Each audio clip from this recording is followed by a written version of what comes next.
Coach Ali is a staunch AC Milan fan whose betting journey started in 2010. A man who has explored different betting platforms says the tax is likely to dash the hopes of the young Ghanaian. Oh, I started betting around 2010. 2010, yes, in Kumasi. That time we had Safari, My Bet, a couple of Premier Bet and the rest. 2010, yes, and it's not something I will say is bad. It's bad and good, but its disadvantages are more than the advantages. And I've always said betting was introduced to weaken the African youth, so it has a lot of disadvantages than its advantages. You see, it is not proportional. You lose more than gaining, and if you are to gain more than losing, then the betting companies will definitely collapse. Are you still staking or you've stopped? For now, I'm thinking about it because for the past 1.5 seasons, have not won. Okay, have not won, and if you permit me, I would show you my history. I can show you. Have not won, and I've also heard the government is now introducing 10% of what you win because of the economic crisis.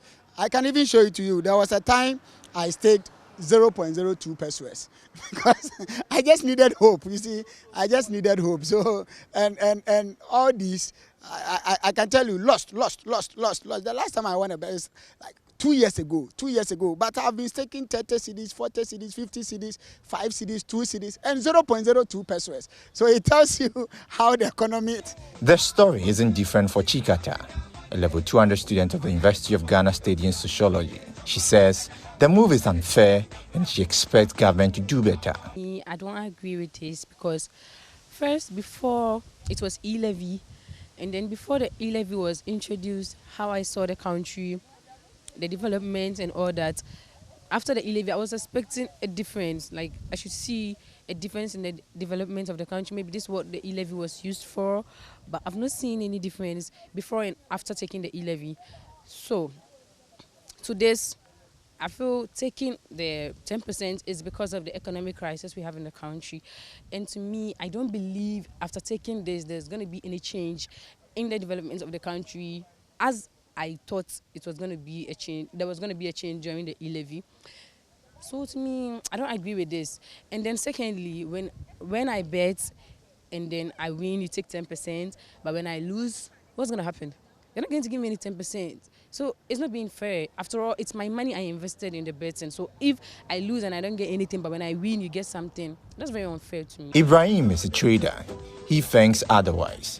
He tells me that tax on gaming is good, but expects the 10% to be reviewed because the rate is high. For tax, they are good for us because it's a development thing. We can't refuse from tax. Tax is good. But if you tax the person, if the person who tax it is too high, he can't even pay. Even he will draw from the belt. Understand me? So yeah, it will be dodging. Because if I go stay, then I pay 10 cedis, the next time I'll come and stay again. No, I won't come again. But even if you tax me like 2 cedis, then it's good for me. So if you tax me about say 10 cedis, I'll even pay more.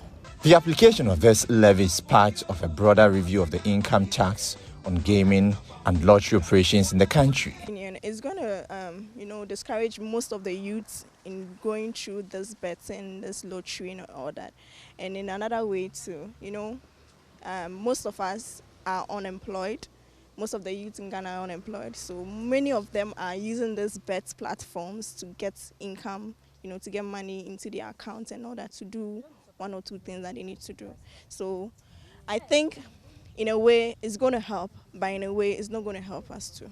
There are no jobs in Ghana, and the youth would actually be indulging criminal activities such as armed robbery and just to get money for their own benefits. But betting companies have come to make the youth also have a better way of getting money, which is in a way not good, but it's better than being an armed robber or yes. Someone who had big or plenty and did not make good use of it, that small amount cannot do anything. So what have they done with the e-levy? And mind you, you are taxing the betting companies. What have you done with it? You are taxing the telcos. What have you done with it? And now you are going to tax the poor boy who comes from Obuasi, who is just trying to buy hope so that he doesn't engage himself in immoral acts, what are you going to do with it? Even the 3 billion, you did nothing with it. What are you going to do with that 10%?